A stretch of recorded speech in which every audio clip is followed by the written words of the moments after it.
오늘 말씀은 빌립보서 2장 12절에서 18절 말씀입니다. 그러므로 나의 사랑하는 자들아, 너희가 나 있을 때뿐 아니라 더욱 지금 나 없을 때에도 항상 복종하여 두렵고 떨림으로 너희 구원을 이루라. 너희 안에서 행하시는 이는 하나님이시니 자기의 기쁘신 뜻을 위하여 너희에게 소원을 두고 행하게 하시나니 모든 일을 원망과 시비가 없이 하라. 이는 너희가 흠이 없고 순전하여 어그러지고 거스르는 세대 가운데서 하나님의 흠없는 자녀로 세상에서 그들 가운데 빛들로 나타내며 생명의 말씀을 밝혀 나의 다름질이 헛되지 아니하고 수고도 헛되지 아니하므로 그리스도의 날에 내가 자랑할 것이 있게 하려 함이라. 만일 너희 믿음의 제물과 섬김 위에 내가 나를 전제로 드릴지라도 나는 기뻐하고 너희 무리와 함께 기뻐하리니 이와 같이 너희도 기뻐하고 나와 함께 기뻐하라. 아멘. 한 해의 광복절을 또 맞이하면서 일제시대를 치열하게 고민하며 살다간 윤동주 시인의 시를 한편 생각해 보고자 합니다. 서시, 자화상, 십자가 등 주옥 같은 시들을 구어낸 윤동주의 시 중에 그가 1941년 5월 31일에 쓴 눈 감고 간다, 눈 감고 간다라는 짤막한 시가 하나 있습니다. 전문은 이렇습니다. 태양을 사모하는 아이들아, 별을 사랑하는 아이들아, 밤이 어두웠는데 눈 감고 가거라. 가진 바 씨앗을 뿌리면서 가거라. 말뿌리에 돌이 채이거든 감았던 눈을 바짝 떠라. 이게 시 전부예요. 아주 간단한 것 같지만 의미는 깊은 것 같습니다. 이 시를 대하면서 바울이 빌립보 교회에 주신 말씀과 이 시가 주는 의미와 메시지가 매우 닮았다고 생각을 했습니다. 태양을 사모하는 아이들아, 별을 사랑하는 아이들아 라고 아마 조선의 사람들, 자신을 비롯한 우리 한국의 어린 젊은 사람들을 부르는 것이죠. 일제시대의 극한의 삶에서 이렇게 고통받으며 살아가는 한국 사람들을 사랑의 마음으로 별을 사랑하는, 태양을 사모하는 그런 희망을 품으며 살라고 그렇게 표현하면서 부르는 애정어린 모습을 보면서 오늘 말씀의 바울 사도가 역시 로마에서 고통당하는 빌립보 교인들에게 우리 사랑하는 빌립보 교인들이여, 자들이여 이렇게 부르면서 우리 그 15절에 보시면은 흠이 없고 순전하여 어그러지고 거스르는 세대 가운데서 하나님의 자녀로 흠없는 자녀로 세상의 자들 가운데 빛들로 나타내라.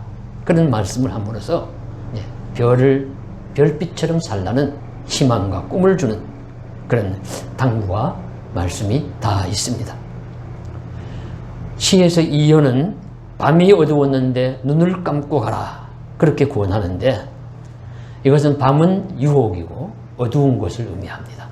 죄악된 것을 의미하니까 어두운 시대의 유혹에 흔들리지 말고 자신의 차라리 눈을 감고 마음의 빛을 따라서 길을 곱게 가라는 권고로 들을 수 있는데 이 말씀 역시 오늘 우리 읽으신 우리 말씀 속에 다 녹아 있습니다.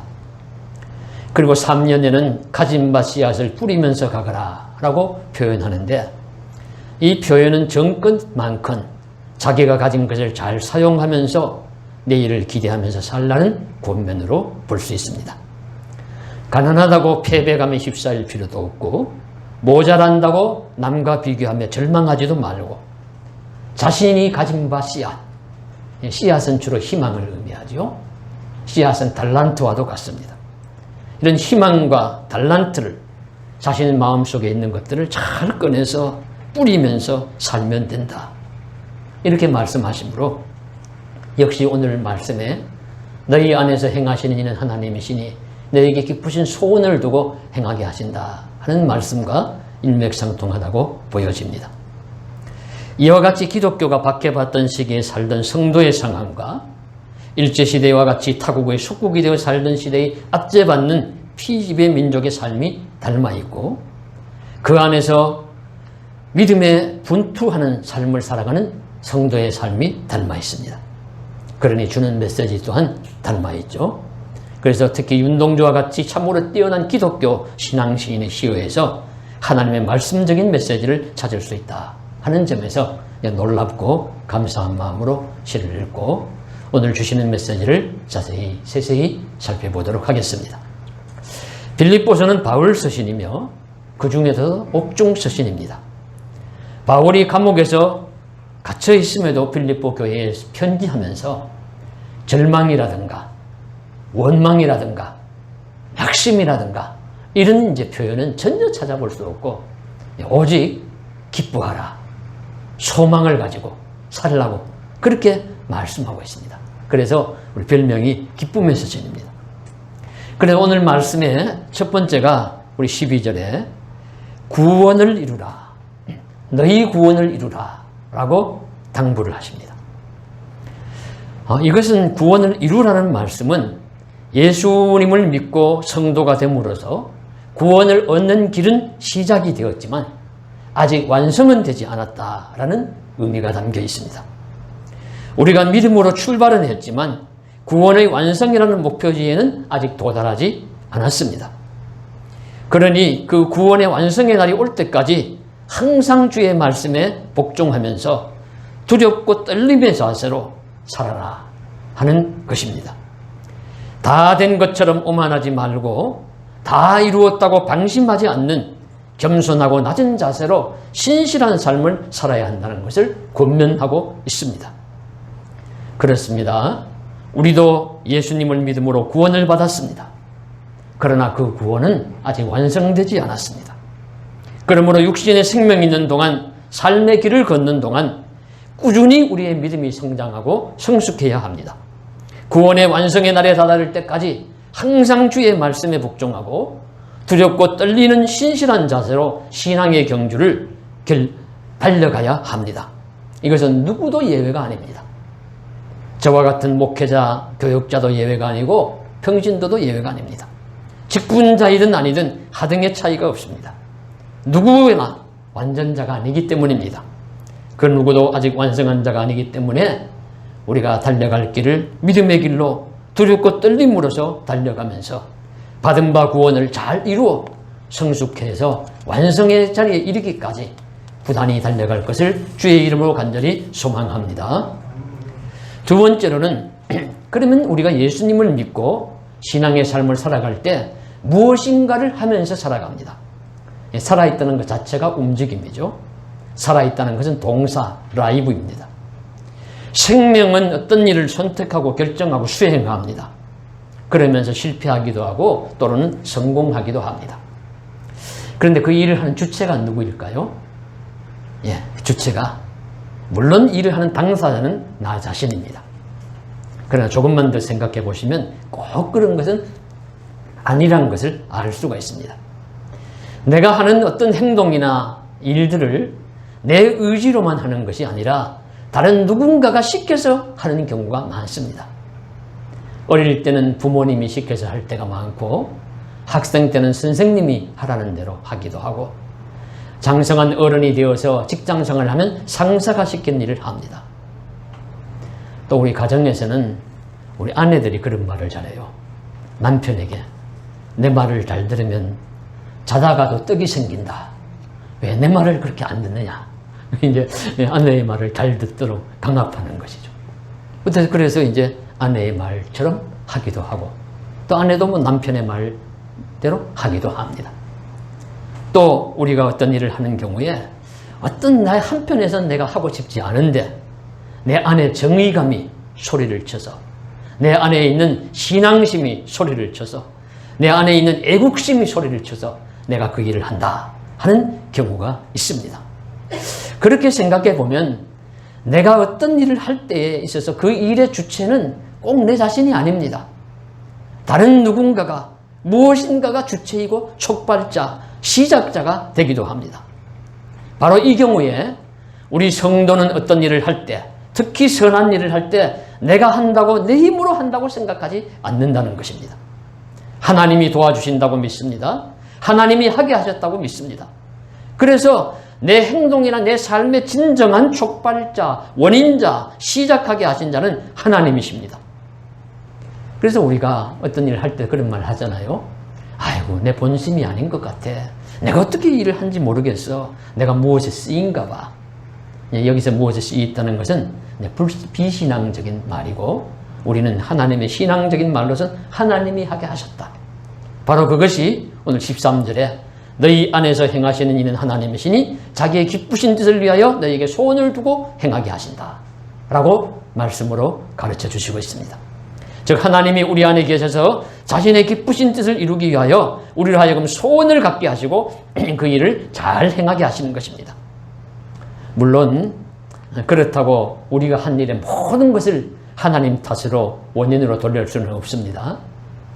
만일 그러면은 인간은 탓을 잘하고 변명을 잘하기 때문에 죄를 짓고도 다른 사람 탓으로 돌리거나 하나님을 원인자로 지목할 것입니다. 그것은 아니죠. 아담과 하와가 선악과를 먹고 그 이유를 원인을 하나님께로 돌릴 수가 없어요. 죄악을 행한 자는 당사자고 그는 마귀, 뱀의 속삭임에 넘어간 것입니다. 하나님은 악으로 우리를 유도하지 않으십니다. 죄를 짓도록 유혹하지 않으십니다. 이것은 마귀가 하는 짓입니다. 하나님은 우리 안에 일어나는 선한 생각의 원인자십니다. 그러므로 우리가 오직 선하고 복된 일들을 하게 하시는 주체가 하나님이시라는 점을 오늘 말씀을 통하여 깨닫고 우리 삶에서 그런 일들을 이루어냈을 때 이제 우리의 자랑이나 우리의 교만이나 우리의 공로나 이런 것들이 사라지게 되고 오직 이제 임마누엘 하나님께 감사하는 마음만이 드는 것입니다. 그러면 그럴수록 또 우리가 진실한 신앙인이 될 수가 있어요. 더 신실한 하나님의 사람으로 살아갈 수가 있고 하나님께 영광을 돌릴 수가 있는 것입니다. 그래서 우리는 기도합니다. 지금도 내 안에 계시며 선한 일을 하게 하시는 주님, 주님의 기쁘신 뜻을 위하여 저에게 선한 소원을 주시고 그 일을 이루어갈 수 있도록 도와주세요. 힘을 주세요. 예수님의 이름으로 감사하며 기도합니다. 이런 기도가 저와 여러분에게 나타날 수 있기를 간절히 소망합니다. 자, 그러면 세 번째로는 우리가 이제 주의 선한 일을 할 때의 모습은 어떠해야 할까요? 첫 번째로는 모든 일에 원망과 시비가 없이 하라고 하십니다. 하나님이 주신 소원을 이루는데 교회 공동체가 성도가 함께 일을 할 때에 필요한 자세가 있습니다. 그것은 원망과 시비가 없이 하는 것입니다. 사람이 무슨 일을 할 때, 협력해서 할 때, 같이 할 때요, 원망과 시비가 꼭 일어나죠. 뭔가 이제 다른 사람이 하는 일이 마음에 안 들고 부당하기도 하고 모자라기도 하고 합니다. 우리나라에 지금 정치 시즌에 접어들었습니다. 여야 각 당에서 서로 당의 후보가 되기 위해서 벌어지는 일들을 보고 있습니다. 원망과 시비로 점철되어 있죠. 이것은 세상의 권력을 얻기 위해서 하는 일이기 때문에 그렇습니다. 세상의 부나 명예나 권력을 얻기 위해서 그것을 목적으로 사람이 모여서 일을 할 때는 반드시 원망과 시비가 일어나게 되어 있습니다. 아무리 인격이 훌륭한 사람도 소용없어요. 들어가면 원망하고 시비합니다. 그 추구하는 목적이 권력이고 그런 것이기 때문입니다. 그러나 우리 성도가 하는 일은 차원이 다릅니다. 우리 안에 선한 생각을 심어주시고 하나님의 기쁘신 뜻을 위하여 주신 소원을 이루는 일은 그런 세상의 권력을 잡는 일과는 차원이 다른 것 아닙니까? 선한 열매를 얻는 것이며 지배하는 것이 아니라 오히려 섬기는 일을 하는 것이며 궁극적으로 하나님께 영광이 되어야 합니다. 그러니 그것은 선하고 합당한 과정으로 진행되어야 하고 그 일을 하는 과정 자체도 덕을 이루어야 합니다. 당연히 성도가 주님의 일을 하는 데는 원망과 시비가 없이 할 것입니다. 성서에서 원망의 단어를 가장 많이 볼 수 있는 것이 출애굽 이스라엘 백성입니다. 광야 이스라엘 백성이에요. 그들은 가는 곳곳마다 부딪히는 일들마다 원망하고 시비합니다. 물이 없어 원망하고 양식이 없어 모자라서 원망하고 길이 험해서 원망하고 전쟁이 나도 원망하고 병이 들어도 원망하고 위험에 빠져도 원망하고 권고해도 원망하고 그럴 때마다 모세나 아론을 원망하고 또 하나님까지도 원망을 쏟아놓습니다. 원망은 부정적인 언어요, 생각입니다.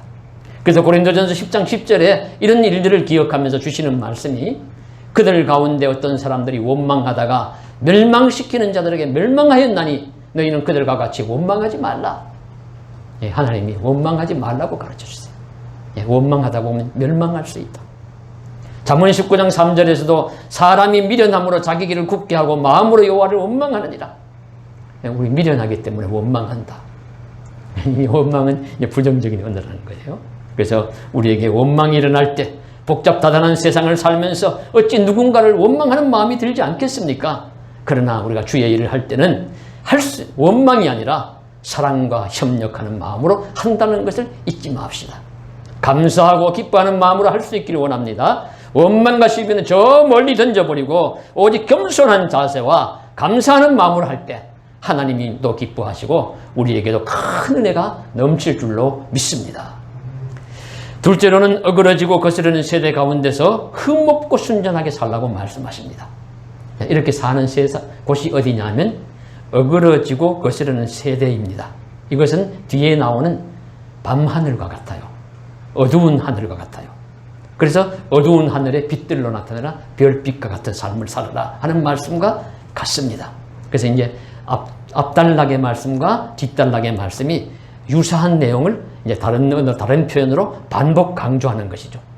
내용은 어두운 세상에서 하늘의 별처럼 빛나는 삶을 살아라 하는 내용입니다. 이 어두운 세상은 어그러지고 거스리는 패역한 세대, 죄가 많은 세상입니다. 그런 세상 속에서 이제 합당한 삶은 흠이 없고 순전한 삶, 그것은 곧 별빛과 같은 삶이다 하는 것을 가르쳐 주시고 있습니다. 그래서 또 빛이라는 말씀을 하세요. 그래서 오늘 말씀에 이것을 이제 별빛이라고 한정하는 이유는 무엇이냐면 빛들로 나타내며 라는 말씀. 빛들 복수잖아요. 하늘의 태양은 하나입니다. 그런데 별들이니까 빛들로 나타내며, 그리고 이 세상은 어두운 세상, 밤하늘과 같은 세상입니다. 그래서 이 빛의 의미를 우리가 생각해 볼 때 빛의 의미가 참 많이 있습니다. 그 중에 빛은 성서에서 보면 하나님이고 예수 그리스도를 의미합니다. 요한일서 1장 5절에 하나님은 빛이시오 라고 말씀하시고 있고, 요한복음 1장 9절에 참빛 그 빛이 세상에 왔으나 자기 백성이 영접지 아니하였다 할 때 이 참빛은 예수님을 의미합니다. 하나님과 예수님이 참 빛이십니다. 이 빛은 생명이고 진리 그 자체입니다. 빛이 없으면 생명이 없고 진리가 없습니다. 빛 없이는 어떤 생물도 살아갈 수 없어요. 그런데 이 빛의 종류를 크게 둘로 나누어 보면은 발광체와 반사체로 나눕니다. 발광체는 스스로 빛을 내는 것이죠. 반사체는 받아서 빛을 내는 것입니다. 이 발광체는 바로 태양과 같은 빛으로 하나님, 주 예수님을 의미합니다. 그리고 반사체는 우리 성도들을 의미합니다. 그래서 오늘 별들, 이 복수로 말하면서 하늘의 별들처럼 살아라 하는 말씀을 우리들에게 가르쳐 주시고 있습니다.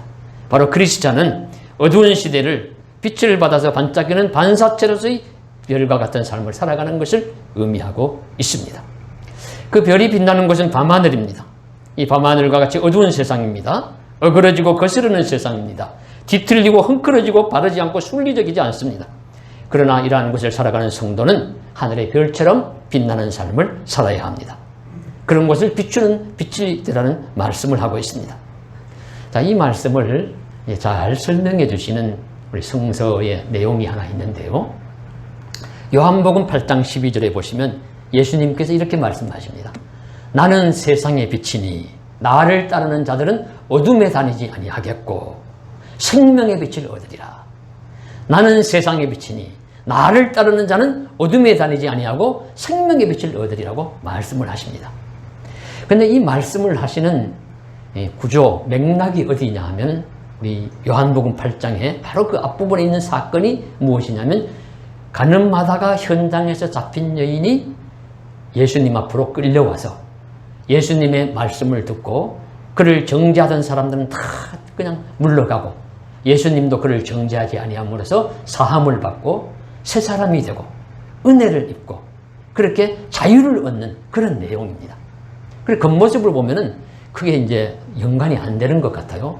이 사건과 예수님이 나는 세상의 빛이라는 말씀과 무슨 관계가 있을까라는 생각이 들 수 있지만은 깊은 연관이 있습니다.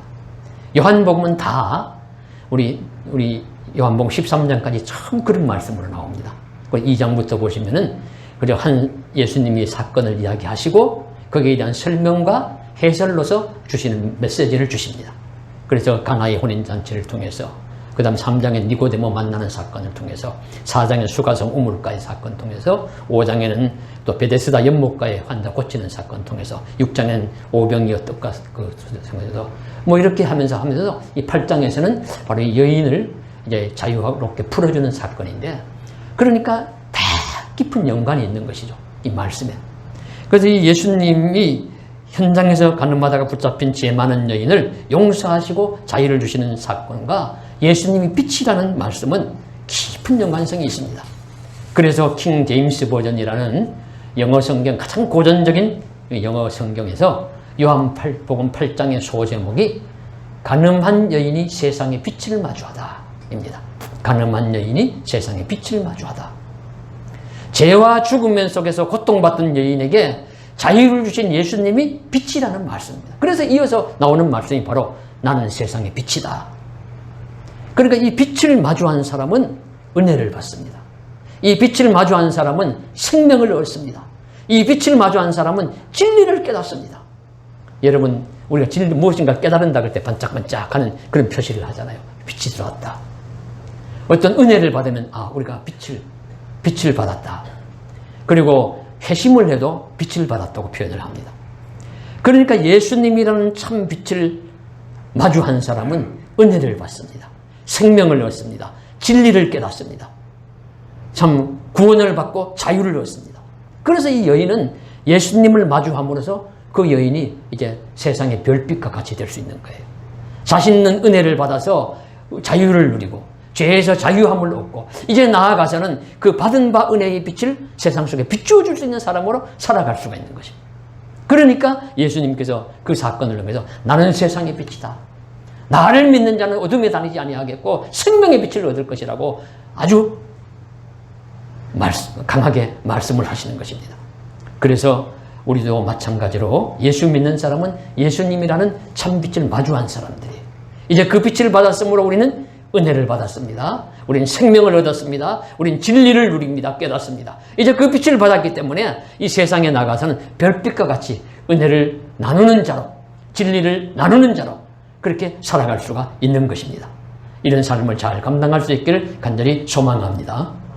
그래서 빛의 중요한 특성이 어둠을 밝히는 것이죠. 또 다른 사물을 드러내는 것도 빛입니다. 그러니까 우리 여기도 보시면 우리 색깔들이 있잖아요. 뭐 이렇게 좀 흰색도 있고 누른색도 있고 나뭇잎 같은 푸른색도 있습니다. 근데 이 빛이 없으면 무슨 색일까요? 다 검은색이에요. 다 검은색. 색이 없어요. 검은색은 없는 색입니다. 다 색이 없어지고 물체가 드러나질 않습니다. 예수님의 빛을 받아야 참 내 모습이 드러나는데, 참 인간의 진실된 면목이 드러날 때 예수님의 빛을 받아야 돼요. 그 빛을 받아서 은혜로운 삶을 살아가고 크리스찬이라는 그 모습이 드러나게 되는 것입니다. 주님의 빛을 받아서 그렇습니다. 이렇게 말씀을 드리면 에이 겨우 별빛이야, 나는 태양빛처럼 큰 빛이 될 거야 라고 할 수도 있지만은 사람은 그 빛이 될 수 없습니다.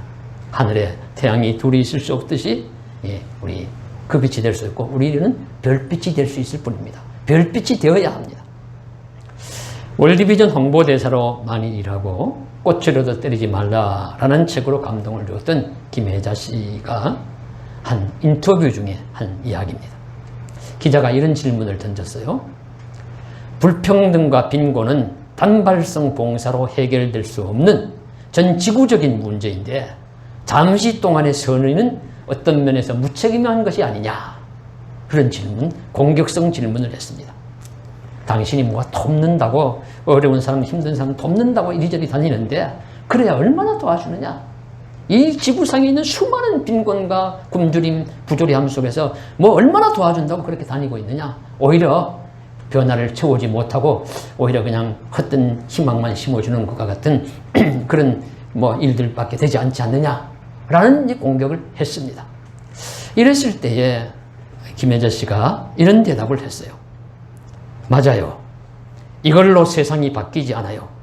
체계적이고 구조적인 변화가 필요한 건 당연히 맞죠. 그렇게 되길 저도 진심으로 바라요.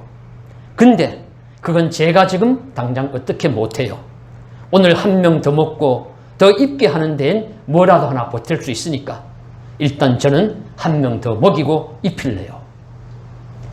이것이 별빛과 같은 삶입니다. 기자는 햇빛과 같은 삶을 요구할지 모르지만 이 삶을 살아갈 수 있는 사람은 아무도 없어요. 어떤 세상의 정치가가 나와서 이 세상에 있는 빈곤과 부조리의 문제를 해결할 수 있겠습니까? 이 세상에 어떤 억만장자가 나와도 이거 해결할 수 없는 문제입니다. 예수님께서도 가난한 사람은 세상 끝날까지 너희와 함께 있겠다 말씀하셨습니다. 마더 테레사가 많은 사람들, 문둥 환자들이나 어려운 사람들을 돌보았지만 그도 역시 별빛에 불과합니다. 고아의 아버지 페스탈로찌가 많은 고아들을 돌보았지만 세상의 모든 고아들을 품거나 문제들을 해결한 것이 아닙니다. 그러나 그런 분들의 삶이 의미가 있었습니다. 그런 분들의 별과 같은 비추임으로 인하여 얼마나 많은 사람의 가슴이 따뜻해졌습니까? 그 주변이 얼마나 많이 밝아졌습니까? 바로 오늘 말씀은 그와 같이 살라고 하시는 겁니다. 어그러지고 거스르는 세대, 밤하늘처럼 어두운 세상 속에서 별처럼 빛나라고, 별처럼 주변을 밝히라고 말씀하시고 있습니다. 우리도 말씀에 순종하여 우리의 삶도 하나의 별처럼 빛날 수 있기를 주님의 이름으로 간절히 소원합니다. 이제 세 번째로는 생명의 말씀을 밝히라고 16절에 말씀하시는데요. 이 밝힌다는 의미도 붙잡는다, 제시한다는 뜻이 있으니까 생명의 말씀을 붙잡으라 라는 의미로도 번역할 수가 있겠습니다. 근데 이제 전체 말씀의 맥락에 비추어서 말씀을 밝히라 라는 의미로 번역을 해서 잘 번역해 놓았습니다. 그래서 이 말씀을 밝히는 삶, 붙잡는 삶은 말씀을 준행하는 삶입니다. 말씀에 순종하는 삶입니다. 에녹도 노아도 아브라함도 모세도 바울도 예수님의 제자들도 훌륭한 믿음의 선조들도 모두 하나같이 말씀을 밝히는 삶, 말씀을 붙잡는 삶, 말씀을 준행하는 삶을 살아갔습니다. 시편 119편 105절 주의 말씀은 내 발의 등이요 내 길에 비치니이다. 이 말씀을 기억하면서 우리도 빛 대신 말씀을 붙들고 밝히면서 하루하루 살아가기를 간절히 소망합니다. 끝으로 이어서 나오는 말씀이 빌립보 성도들이 이렇게 살아준다면 말씀을 가르치고 전하는 바울 자신이 얼마나 보람되고 의미 있겠느냐. 그게 이제 표현을 하는 것이죠. 그래서 이제 그렇게만 하는 것이 아니라 그러면 나도 어떻게 하겠다는 또 각오도 밝힙니다. 즉 성도들이 하나님께서 마음에 주신 선한 소원을 붙들고 원망과 시비가 없이 주의 일을 하며 그리고 하늘의 별과 같이 빛나는 삶을 산다면은 바울 자신의 다름질과 수고가 헛되지 아니할 것이라고. 내가 주님 앞에 가서 정말 진심으로 자랑할 것이 있지 않겠느냐고. 얼마나 내 삶이 보람되겠느냐고. 그렇게 이제 고백을 하고 있습니다. 이런 것 자체도 이제 더 잘하라는 말씀이죠. 그러면서 이렇게 하라고 권면만 하는 게 아니라 이렇게 이야기합니다. 자신의 각오도 밝혀요. 너희의 재물 위에, 믿음의 재물 위에.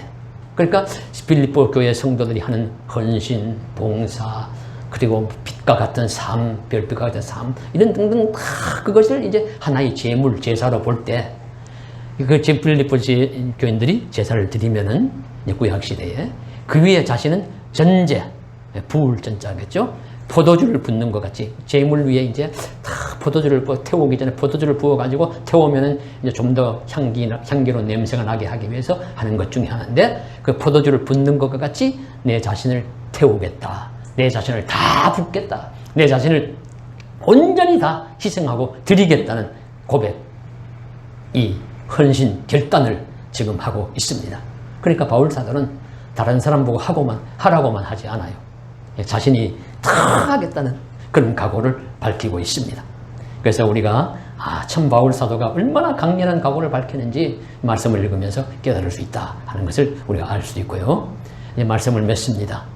윤동주와 같이 일제시대와 같은 어두운 밤의 시대를 살았던 우리 선조들이라면 또 바울 시대와 같이 빌립보 교회같이 한 로마의 압제와 같은 어두운 시대의 성도들이라면 희망을 잃을 수 있고 낙심하고 좌절에 빠질 수도 있을 것입니다.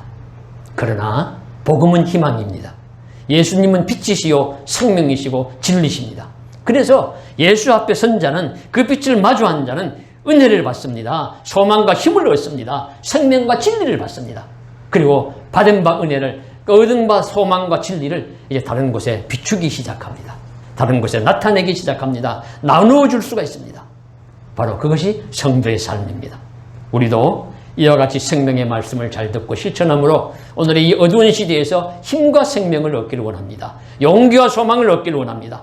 받은 바 은혜를 얻기를 원하고 받은 바 은혜를 나누기를 원합니다. 진리와 생명을 잘 전달하는 밤하늘의 별처럼 빛나는 삶을 사시는 저와 여러분 되시기를 주님의 이름으로 간절히 소원합니다.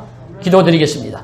사랑하는 하나님 아버지, 바울 사도는 간절한 마음으로 사랑하는 성도들이요, 받은 바 구원을 끝까지 잘 이루라고, 그리고 당부하면서 하나님이 주신 선한 소원을 주의 뜻 가운데 또 잘 붙잡고 이루어낼 것을 원망과 시비가 없이 할 것이며 하늘의 별처럼 빛나는 삶으로 할 것이라고 말씀하시고 있습니다. 그리고 그 일을 잘 이루어내면 바울 자신이 얼마나 큰 기쁨과 보람과 의미가 있을 것이며 그 위에 자신이 모든 것을 다 부어줄지라도 기뻐하고 또 기뻐할 것이라고 거듭 강조하고 있습니다. 이런 장렬한 각오와 이런 신앙의 결단을 우리도 본받게 하시고 믿음의 삶을 잘 살아감으로 작은 주변이라도 작게라도 밝힐 수 있는 그런 별빛과 같은 복된 삶을 살아갈 수 있도록 저희들에게 힘과 능력을 더하여 주시옵소서. 도와주시기를 원합니다. 주 예수님 이름 받들어 간절히 기도드리옵나이다. 아멘.